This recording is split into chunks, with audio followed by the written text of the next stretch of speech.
So tonight, the DEA raided a medical marijuana club in San Francisco. Local medical marijuana store busted tonight why it was raided by Spokane police, even though it says it's a legitimate dealer. 4 confirmed medical marijuana dispensaries. One massive raid across Spokane this afternoon.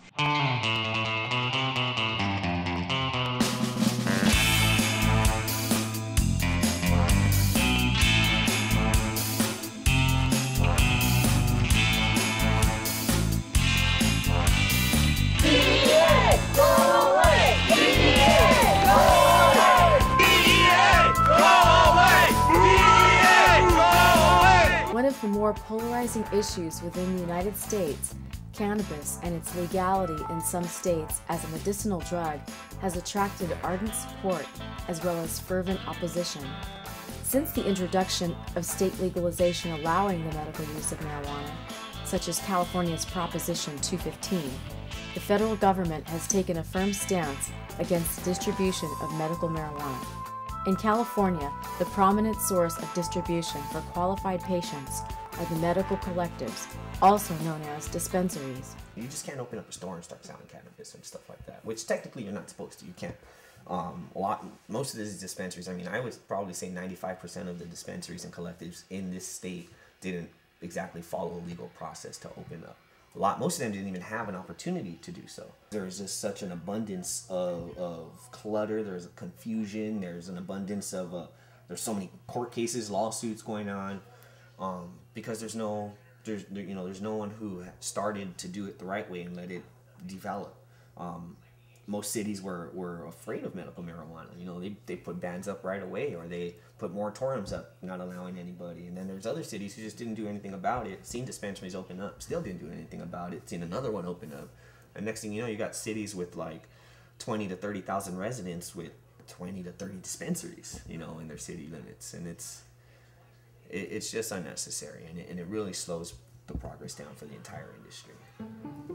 Dispensaries are able to operate under Senate Bill 420, which stipulates that a collective can grow, distribute, and/or sell marijuana to patients on a nonprofit basis.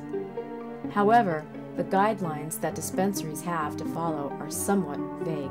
Further complicating the issue is a ruling called the PAC decision, which prohibits cities from regulating dispensaries on the basis that they are federally illegal.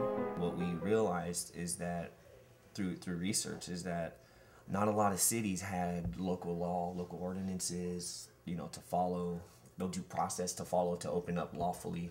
Local regulation's huge. Local licensing is the future of this industry. You know, we need it. We need more cities to generate local ordinances, local laws, because without that, cities like Los Angeles, who poorly implemented their medical marijuana law, they didn't really draft an ordinance. Now they have maybe 2,000 dispensaries that they can't control. They don't necessarily understand which were the first original 170, or however, you know, they throw out a lot of numbers out there were the original licensed dispensaries. But if you don't apply a law to control what's already a pretty vague state medical marijuana law, a lot of cities will lose control, and you'll see a lot of kind of the bad elements develop. For instance, on-site medicating. There are dispensaries where you walk in, you become a member there, you sign up, you give them your paperwork, they verify you, you walk in, and they're offering you a bong rip, or they're offering you a smoke of a joint right when you walk in. But that, like, one little issue, you can have a patient leaving, perhaps getting into an accident or getting pulled over, and you know, anything could happen. There's so many variables. But if they medicated beforehand, the public's just going to be like, yep, the dispensary, look at what they did. They're bad. I don't want them here. Dispensaries are under constant federal scrutiny, with no definitive guidelines to become a legitimate business from local governments. The burden is placed on the owners to decide what will be considered accepted practice. If we as a movement become more serious about this movement, then we really got to take a look in the mirror and say, what are we doing that isn't something that the future of this law will allow? Let's take ourselves 10 years down the line. Medical marijuana is completely decriminalized, fully legal. What practices are still around that are top-notch practices? And we got to do that today.